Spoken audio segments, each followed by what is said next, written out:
আসসালামু আলাইকুম, ভালো আছেন নি? আমরাও আছি ভালো। আজকে শোল মাছ হাতে মাখাইয়া চটচটি করব সরষের তেল দিয়া।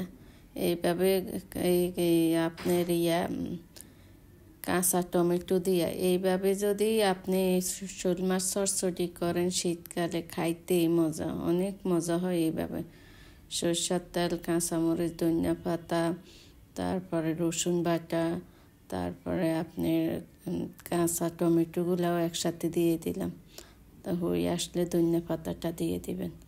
এইভাবে অনেক মজা কাঁচা তো সরষের তেল দিয়া। তো আপনারা কেমন আছেন? কে কীভাবে খান? কেউ কি এইভাবে শোল মাছ হাতে মাখাইয়া খান কিনা কমেন্ট করিয়েন, লাইক দিয়েন।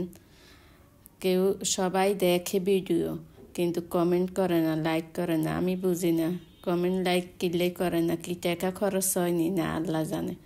আমরা তো কমেন্ট লাইক করতে করতে ব্লগ খাই যাই, কিন্তু কেউ এটাই সবাই দেখে যে এত ভিউ আছে, এত কমেন্ট নাই, লাইক নেই, কিচ্ছু নেই। তো এলে বোঝা যায় আত্মীয় স্বজন এমনিই দেখে।